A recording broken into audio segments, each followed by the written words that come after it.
I want to address the elephant in the room. I could get in trouble saying this. And I have full respect for the autistic community. I do focus on the neurotypical or the non-autistic spouse in a relationship, a neurodiverse relationship with someone who is autistic, who was diagnosed late in life, who has comorbidities.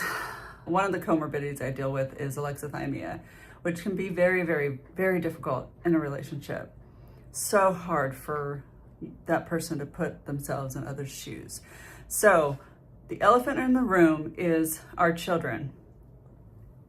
If you decide to leave your spouse who is autistic with comorbid traits, I'll just spit it out.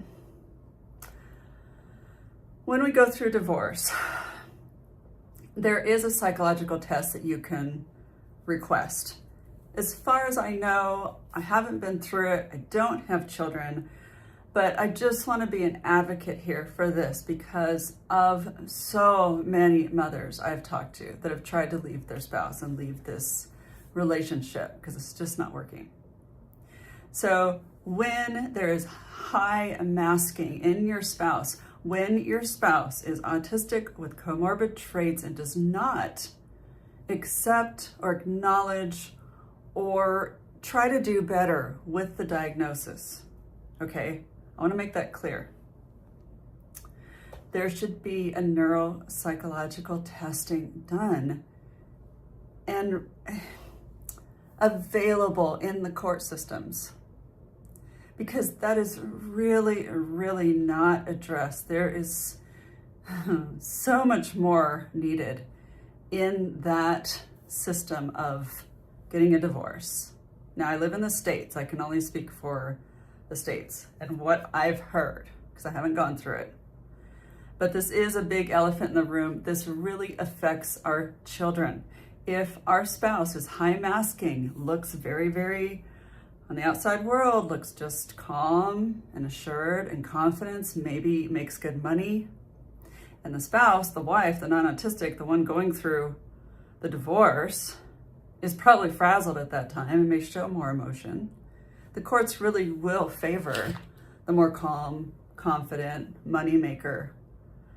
But if there was just something addressed that would just put it into the system, to just look at that would be nice. There's no blaming, there's no, this is not about the autistic community. This is not about anything but our children. Because if there is that lack of reciprocity, that emotional neglect that can happen in someone with autism who has the comorbid traits, the black and white thinking, the mind blindness, the alexithymia, if they could carry that, something, like I said before, if there was a neurological psychological test for them, just to give it a little bit more understanding for our kids.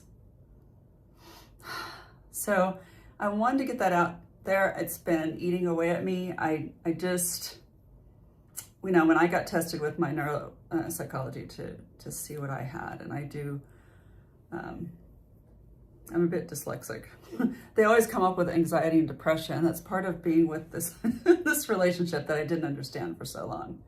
That it really got me thinking, especially when I have such good friends, Cassandra's sisters, that they have to, their kids don't want to see a non-emotional, a dad who sits there during play day on his phone.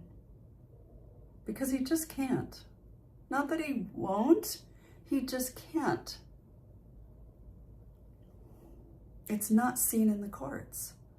It's not seen, this very wonderful looking dad. The high masking is there because they've had to for many years to learn.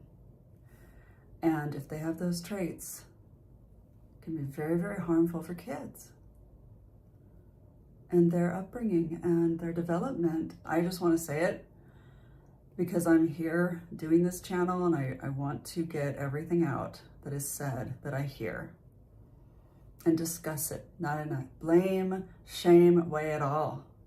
Just reality, just truth.